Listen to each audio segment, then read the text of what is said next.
These rolling acres, these striking buildings are the sort of corporate campus you see everywhere in Silicon Valley, California. But this is Bangalore in southern India.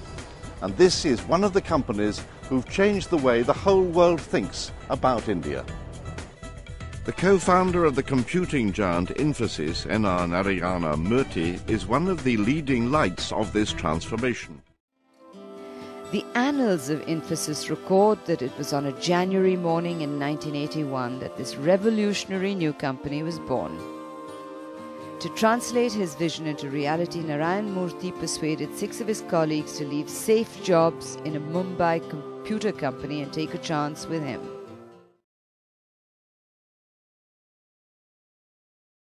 It began with a team of just 7 software experts in the early 1980s. You had 6 colleagues, the founding fathers.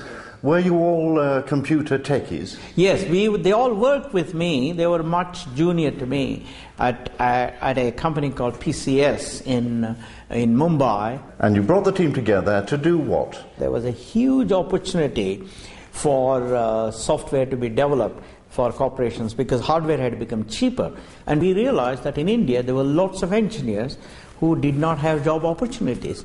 Therefore, we said, why don't we build a company that focuses on developing bespoke software applications for customers in developed nations.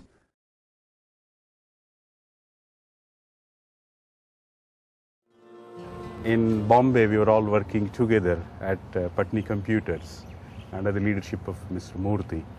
And at that time, when this idea of forming a company of our own came up, I was more than happy to join the other 6.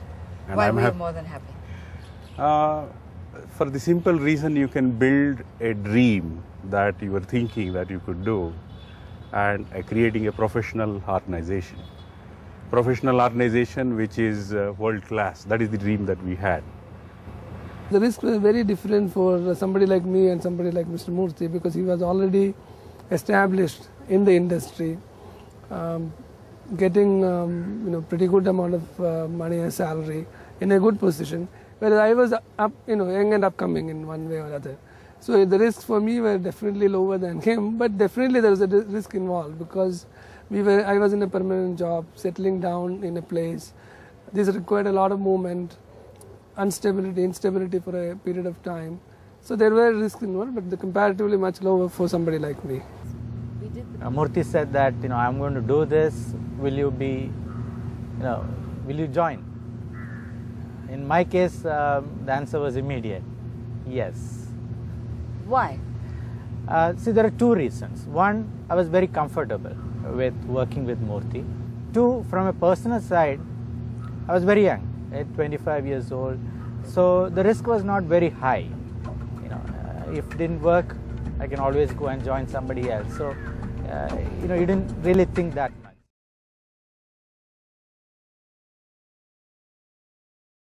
When you started out in 1981 with that famous 10,000 rupee loan from your wife?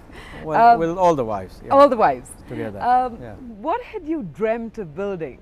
I think what was very clear in our mind right from day one was that we would seek respect from every one of our stakeholders, customers, employees, investors, vendor partners, government of the land and the society, because our logic was if we sought respect from every one of these stakeholders, revenues would automatically come, profits would come, etc.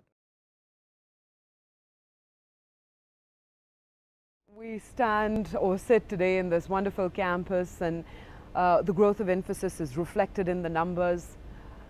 What I want to know is whether Narayan Murthy feels satisfied with where Infosys is today. Not really. We have taken the initial few steps because in my opinion, a corporation must exist for literally 100, 200 years before it can say it has arrived. So on that scale, we are still toddlers.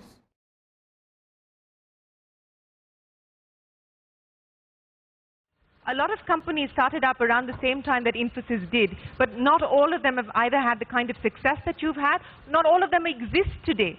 What was it about the Infosys story that not just democratized entrepreneurship, but has been able to be sustainable, profitable, and see over 3 decades of growth? No, I think as Murthy said, we were all had a common vision, common set of values. We all had middle-class values.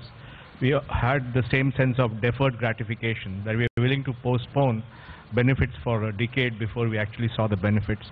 And I think we also brought complementary skills. Everybody had different skills, and the skills when they came together was a great combination. Remember this comment that Mr. Murthy made to me many years ago in an interview, that Infosys was the biggest debating society where everyone had their say, but finally what was good for the company, that was the decision that prevailed.